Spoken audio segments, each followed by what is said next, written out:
Well, our guest, Nigel Farage, is back at the helm of UKIP after a rather brief, rather eventful attempt to become an MP for Buckingham at the last election. Glad you crawled out of that all right, by the way. The party's next big challenge is the local elections next year, and there are 80 UKIP councillors already.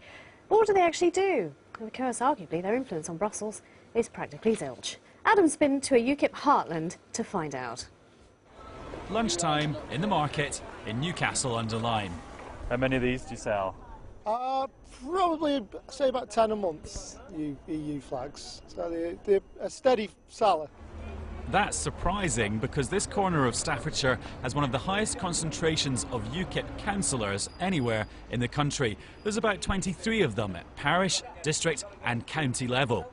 But what do these people actually do? I deal with education, I deal with social services, right? You name it, and I deal with it. Sometimes there's problems that you can't resolve. You're always going to get that, but if a problem can be resolved, you can guarantee that Derek Upfield will resolve it. And I suppose Europe doesn't really come up in any of those things, does it? Not to me, no. We're not classed as a party here, are we? Classed as a party. Because there's only 5 of us. There's got to be 6. There's got to be 6 of us to be classed as a party, you see. So where all the other councillors, you know, they've got their own offices and they've got their own secretary. We don't get that. In other words, we're the little people at the corner, but we make the most noise. We have to go in the telephone box. Yeah. Let's get these leaflets out. Their success here seems to be based on enthusiastic local campaigning by people like David Nixon, operating on a shoestring budget. When we actually push the leaflets through, we also push a pizza leaflet through at the same time, or some other leaflets, and so the local businesses give us money to help us finance our campaign. In May, the party plans to field 2,000 candidates for the local elections, but it's all part of a bigger strategy. This party is going to be shaped and formed by the people that represent it. And your first tier of representation is going to be your parish councillor. Now, if you, the electorate, trust people to become your parish councillor, your borough councillor, your district councillor, your county councillor, the next step is you want them to become your MP. Although, as Nigel Farage found out when he tried to win the Westminster seat of Buckingham, it's not quite that easy. I think they will find it very difficult, just like the BNP. In Europe, they're helped by having a different electoral system. There's no doubt that a different electoral system at national level would have given them 15 to 20 seats last time. But it's a very difficult strategy with the first past the post. And they are still known as a single-issue party. Labour held on to Newcastle-under-Lyme at the general election, but there's a theory that if UKIP hadn't been standing, it would have been taken by the Tories. And something similar could have happened in as many as 20 other marginal seats. Maybe that's the impact UKIP is having on the domestic market. Well, as you know, Nigel Farage is with us. It doesn't make for very comfortable reading. So you've tried 5 times to get a seat in Westminster. Your party's won no seats at the last general election.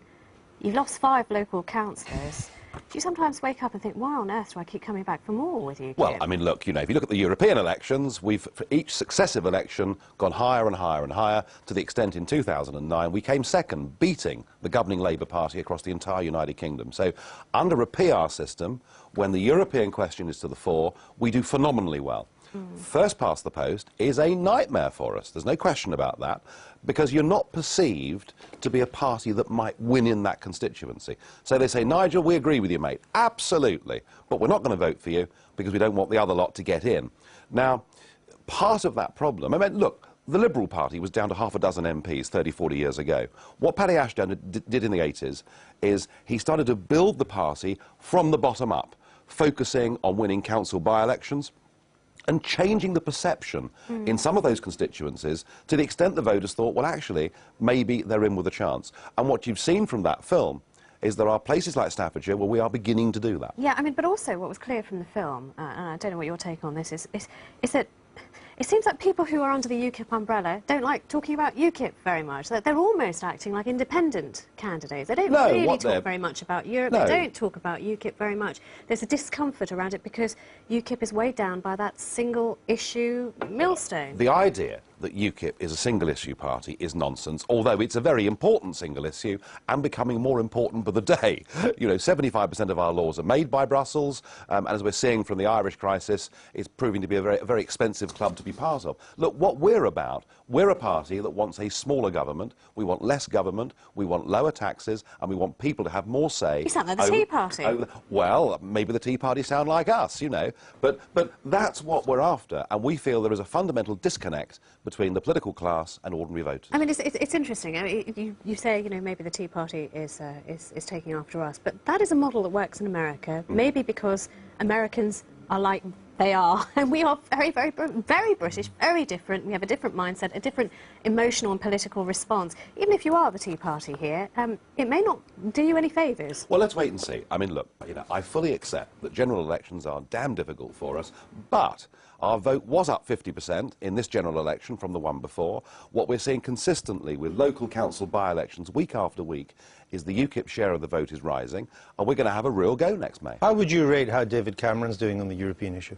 Surrender, surrender, surrender. He gives in on absolutely everything.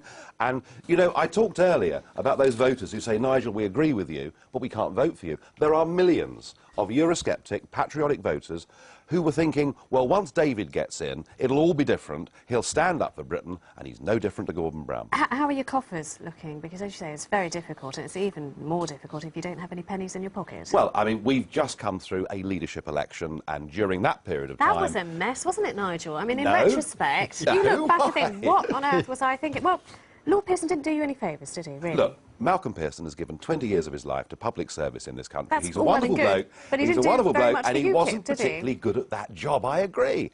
OK, look, I made the decision to stand in Buckingham, I made the decision to get in that aircraft. You know, I do get some things wrong in life, but I'm back now at a time when for millions of voters from all parties, they don't see their politicians standing up for the country. See, it's interesting, just the mindset of that, because you really put everything on the line to stand in Buckingham, and I just wonder, are you out of step with the British electorate? Do you? I mean, you know, maybe you I'm a sometimes gambler. think... I'm a gambler. Yeah. I used to work in the commodity markets. I take chances. I take risks. Well, interesting. Makes you an interesting guest on this programme. I remember Malcolm Pearson invited me to his grouse moor in Scotland. Yes, he also argued over how many thousands of acres he had, didn't he? It was, Another you got it out broken by about UKIP 5,000, promise. didn't you? Have a word with him.